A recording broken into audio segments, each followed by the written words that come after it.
The glass shattered, smoke crawled across the porch roof, and the wind pushed fire through the eaves like it wanted the whole house right now. Ethan Carver stepped off engine 3, boots hitting frozen gravel, breath hanging white in the January air. The house sat on the outskirts of Milford. Ranch-style, vinyl siding, one story, nothing special except the orange glow pulsing behind its windows. A space heater call, the dispatcher had said. Now it was a full working fire. "Carver, take Torres," the captain called. "Primary search A-side, you're the first line in." Ethan nodded once, calm and practiced. Torres, the rookie, fumbled with his gloves for a second before following. In another life, Ethan might have teased him for it. Tonight he didn't have the seconds to spare. They masked up. SCBA straps tightened, regulators hissed. Ethan checked his pressure, full tank, then checked Torres's by instinct. Good enough to get in and back out if things behaved. But fires didn't behave much in this town, not in winter, not in old ranch houses with questionable wiring and space heaters parked too close to curtains. "Lines charged," a firefighter shouted from the pump panel. Ethan grabbed the nozzle, handed the spare loop to Torres, and pushed toward the front door. Heat pressed through the frame even before he touched it. He cracked the door and a wave of smoke dropped hard, rolling across the floor. The kind that meant thick fuel load, fast burn. They crouched and entered. Inside was instant night. The beam of Ethan's flashlight tunneled through a world of swirling gray. The house felt lived in. Toys on the floor, laundry basket overturned, a faint smell of detergent beneath the smoke. That detail hit him for half a second. The quiet whisper of a family's routine, now interrupted in the worst possible way. "Engine 3 interior," Ethan said into his radio. "We're making entry, beginning primary." A muffled acknowledgement came back through static. They moved down the hallway, sweeping right then left. Heat climbed with every foot. A soft crackling above them warned of fire in the attic void. A deeper rumble said it wasn't staying there. Torres paused. "Thought they said everyone was out." "Primary until we confirm," Ethan said. "We never trust initial reports." A new sound cut through the smoke. A distant thump, followed by a low groan of shifting structure. Ethan held up a fist for Torres to stop. Sometimes houses talked before they gave up a ceiling.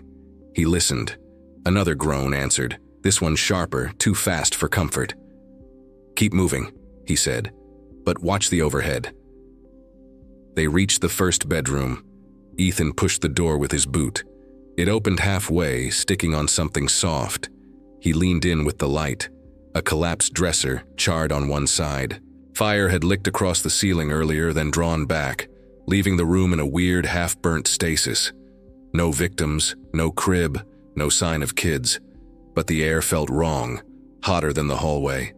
A moment of silence settled, heavy and brief. Ethan had felt rooms like this before, rooms that carried a hint of something unfinished. He pushed it aside and backed out. Halfway down the hall, Torres lifted his head. "Hear that?" Ethan stopped. There, faint but real, a rhythmic chirping. His low-air alarm? No, wrong tempo. Maybe Torres's. He checked, both gauges steady. The sound came again. A different kind of alarm, a household detector. A smoke alarm deep in the house, still fighting to warn whoever lived here. They followed it toward the back bedroom. Flame glow flickered under the door. Heat radiated through the wood, stinging their gloves. "Ready for the push?" Ethan asked. Torres nodded, bracing with the hose. Ethan opened the door. A burst of heat rolled over them, a precursor to a possible rollover, but not quite enough to knock them down. They swept the ceiling with short, controlled bursts of water, cooling the gases, buying themselves breathing room. When the steam thinned, Ethan scanned the floor. Clothes, a fallen lamp, a crib tipped on its side. His breath caught, just a fraction, just enough to sting. He stepped forward, dropping low, sweeping under the smoke layer. "Engine 3 interior to command," he said. "We've got a crib in the Bravo side bedroom. No victim located yet. Static. Then, copy. Parents are accounted for outside. Said the baby sleeps in their room, but they think the crib was empty tonight. Think wasn't good enough. Ethan moved deeper. Torres stayed at the doorway, hose ready, eyes wide behind his mask. Ethan lifted a piece of collapsed crib railing and froze. Something small shifted beneath the debris. A hand, tiny, reaching up through the smoke. Everything else, the roar, the radio, the heat, vanished for one clean, brutal second. "Torres," Ethan said, steady but tight. "We've got a victim." A cracking sound answered him, not from Torres, but from the ceiling above, where a seam split open and a line of flame bled through. The room groaned. Then the lights of their flashlights trembled as the overhead structure sagged. The ceiling popped again. Dust drifted down like gray snow. And the temperature jumped in a way every firefighter recognizes, the kind that says move now or don't move again. Ethan dropped to his elbows, sweeping debris off the tiny hand. The infant was pinned under a section of the crib and part of a low dresser that had collapsed in the fire's early burn. He could see the fingers now, limp but warm, and a faint movement in the wrist. Alive. Barely. "Torres, get me room," Ethan called. Torres dragged the hose deeper, boots slipping on wet flooring. "Ceiling's failing, Carver. We gotta move fast." "Working on it." Another crack rippled overhead. A section of drywall folded down like a hinged trap door, igniting along its edge. The fire wasn't waiting. The rollover they'd knocked back minutes earlier had found new oxygen. Ethan forced his breathing steady. Too fast, and he'd drain his air before he could even lift the child. He pushed the crib frame aside. It skittered across the floor, then wedged himself next to the dresser. The baby's face appeared through the haze, cheeks smeared with soot, eyes closed. No crying, no fight. Just the soft rise and fall of shallow breaths. A memory flickered, quick, unwanted, of another winter house years back, another child who didn't breathe at all. Ethan shoved it down before it could form. "Command Engine 3 Interior," he said. "We have an infant, Bravo bedroom, heavy heat overhead. We need ventilation now." The reply came broken through the static. "Truck is working. Charlie side, stand by." Stand by wasn't what this room had left. Torres's voice cut in. "Carver, your tank's at 3/4, mine's a little under. Enough to get this kid out." The dresser shifted when Ethan lifted it. The baby's arm twitched. A good sign, and a gut punch at the same time. He slipped one arm underneath the infant, careful, deliberate. The child's body was warm but not hot, shielded just enough by the debris, a luck no one could count on twice. A sudden boom shook the far wall. A backdraft popped somewhere in the kitchen. Heat surged into the hallway like someone had opened a furnace. "Floor's starting to soften," Torres warned. Ethan felt it too, a subtle sponginess, the kind that meant joists underneath were giving up. He cradled the baby against his turnout coat, shielding the head with his glove. "Back us out," Ethan said. "Slow. Keep the line ready." They started the crawl toward the doorway, but the fire had other plans. Flames licked across the ceiling in a rolling sheet. A real rollover now, feeding on unvented gas. The temperature spiked so fast Ethan's mask seal stung against his face. He dropped flat, pressing the baby close. Torres opened the nozzle, sending a wide fog pattern upward. The steam blast roared, buying them seconds, maybe less. "Move," Ethan ordered. They crawled, staying low, staying blind. The hose was their lifeline, the feel of it under their gloves telling them which way led out. Halfway to the hall, the floor groaned beneath Ethan. He froze for a microsecond, the human kind, the instinctive kind, then shifted his weight forward without putting pressure near the weak spot. "Carver?" Torres called. "I'm good. Keep going." But he wasn't. Not entirely. The sinking sensation wasn't just the floor. It was the realization that the hallway they'd come down was now breathing fire. Little pulses of light flickered through the smoke like a warning heartbeat. They reached the threshold. Torres swept water into the hall to push back the advancing flame. The fog hissed and boiled. Ethan stole a 2-second breath, a reset, a rule he'd lived by, then pressed on. Engine 3 Interior exiting with one infant, conditions worsening, he transmitted. More static, more broken words. He couldn't tell if Command even heard them. Torres turned his head. Ethan felt more than saw it. "We're losing the exit path," the rookie said, voice shaking just enough to betray the moment. "We're not losing it," Ethan answered, firm. "We're taking it." Something clattered behind them, a picture frame falling off a burning wall. Or maybe part of the ceiling giving up. Hard to tell. Too many noises in a dying house. They pushed into the hall. Heat funneled toward them like a jet. The smoke wasn't gray anymore. It was black and rolling. A sure sign flashover wasn't far behind. The visibility dropped to 0 again. Even their lights were swallowed whole. "Torres, check the wall! Feel for the corner! The turn back toward the front!" Torres slid his glove across the drywall. "Got it, turning left." Good. They were close, maybe 20 feet from the exit. Then Ethan's low-air alarm chirped. A high, rhythmic warning. Not now. He kept moving, lungs working harder, breaths growing hotter inside the mask. The familiar psychological squeeze crept in, the one every firefighter fights when air runs low. He ignored it and focused on the weight of the infant, the tiny breaths against his coat. Another 2 feet. Another 3. A faint glow broke through the smoke. Daylight from the shattered front door. They were almost out when a cry sounded from deeper inside the house. Not the baby. Not Torres. Something else. Ethan stopped cold. The cry came again. Thin, distant, impossibly faint. Someone else was still inside. The cry drifted through the hallway again. A thin, wavering sound swallowed by smoke. The kind of sound a firefighter never mistakes, no matter how faint. Ethan froze one step from daylight. Torres nearly ran into him. "Carver, go! Your alarm's chirping, we're out of time." Ethan didn't answer right away. The baby stirred faintly against his chest, a flutter of movement so light it barely registered. Outside, he could hear Command shouting, boots running, someone yelling for EMS. But that cry, it came from the back of the house, near the kitchen, a place they hadn't reached, a place now lit by advancing fire. "Carver!" Torres grabbed his shoulder. "Floor's failing. Get out!" Ethan's instincts warred in the space of a heartbeat. His body wanted out. His air supply demanded it. But years of calls, mistakes, saves, losses, all of it, lined up behind a single truth. If there was another victim, seconds mattered more than anything. He pushed the baby into Torres's arms. "Go," Ethan said.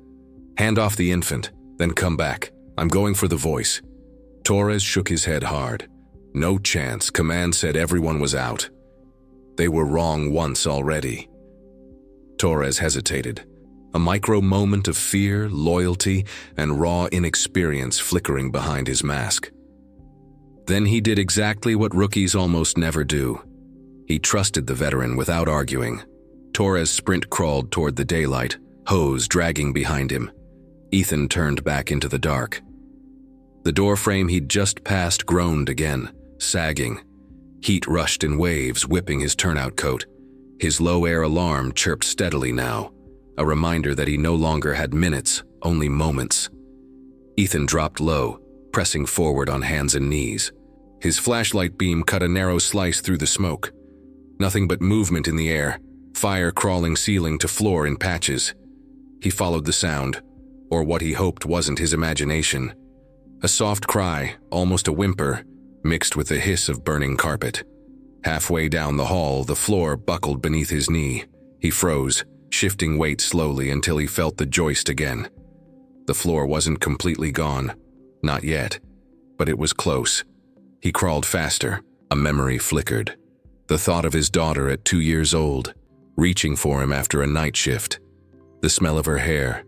The softness of her voice when she said, "Daddy's home." It hit him with the force of a punch and vanished just as quickly, leaving only a sting in the center of his chest.